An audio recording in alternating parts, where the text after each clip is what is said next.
સુરતમાં આપના કોર્પોરેટર વિપુલ સુહાગિયાએ મ્યુનિસિપલ કમિશનરને પત્ર લખીને રજૂઆત કરી છે। સુરત શહેરનું યુવાધન હાલ બેરોજગારી અને મંદીના કારણે આર્થિક સંકળામણના કારણે ઓનલાઈન ગેમિંગના રવાડે ચડ્યું છે। યુવકો ઓનલાઈન ગેમમાં પૈસા ગુમાવે છે અને ઘણી વખત તો જીવ પણ ગુમાવતા હોય છે અને આ પ્રકારની સ્થિતિ ઊભી થાય છે, જે ખૂબ જ ગંભીર બાબત છે। સુરત મહાનગરપાલિકા દ્વારા માસ ટ્રાન્સપોર્ટેશનમાં BRTS જે દોડાવવામાં આવી રહી છે તેની જાહેરાતને લઈને ભૂતકાળમાં પણ એક વખત રજૂઆત કરી ચૂકી છે અને શિક્ષણ મંત્રી દ્વારા પણ આવી જાહેરાતોને લઈને પોતાનું નિવેદન આપી ચૂક્યા છે। આ ઓનલાઈન ગેમમાં તાત્કાલિક રૂપિયા કમાવાના લાલચમાં સુરતનું યુવાધન બરબાદ થઈ રહ્યું છે। આ એક જાતનો સટ્ટો છે। આવી ઓનલાઈન ગેમોના સટ્ટાના ચક્કરમાં તાત્કાલિક રૂપિયા કમાવાની લાલચમાં આજના અસંખ્ય યુવાનો ફસાઈ રહ્યા છે અને વ્યાજના બમણમાં ફસાઈ જાય છે, જેના કારણે આવા અસંખ્ય યુવાનો આત્મહત્યા કર્યાના દાખલા બન્યા છે। તેવું વારંવાર સમાચારોના માધ્યમથી જાણવા મળ્યું છે અને આવી જીવલેણ સટ્ટાકીય ગેમોને રોકવા બદલ સુરત મહાનગરપાલિકા પ્રોત્સાહન આપી રહી હોય તેમ ઉપરોક્ત બસોમાં જાહેરાત કરી રહી છે।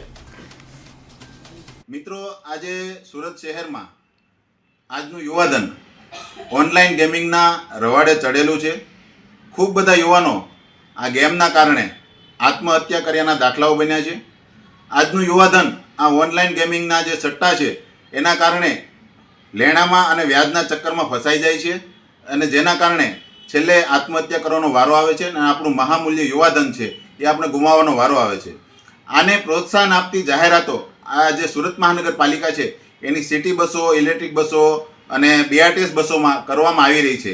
એ બાબતે કમિશનરશ્રીને ધ્યાન દોરતા મેં આજે રજૂઆત કરી છે, પત્ર લખ્યો છે કે આ જે ઓનલાઈન ગેમિંગનું જે દૂષણ છે એને રોકવું જોઈએ, નહીં કે એને પ્રોત્સાહિત કરવું જોઈએ।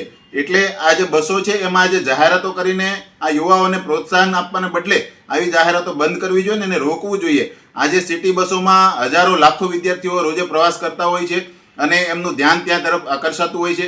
આજની આ બેરોજગારી મંદીના માહોલમાં આ યુવાઓ જે ઓનલાઈન ગેમિંગ છે એમાં તાત્કાલિક પૈસા કમાવાના લાલચમાં આ ગેમિંગના રવાડે ચડતા હોય છે, જેમાંથી બચાવવા માટે આ યુવાનોને રોકવા માટે આપણે કંઈ એવું કરવું જોઈએ કે જેનાથી આ યુવાનો છે એમને બચાવી શકાય। એની જગ્યાએ આપણે બસોમાં જાહેરાતો કરીને આપણે એમને પ્રોત્સાહન આપીએ છીએ। એ રોકવા માટે આજે કમિશનરશ્રીને પત્ર લખીને રજૂઆત કરી છે। જય હિન્દ, જય જય ગરવી ગુજરાત।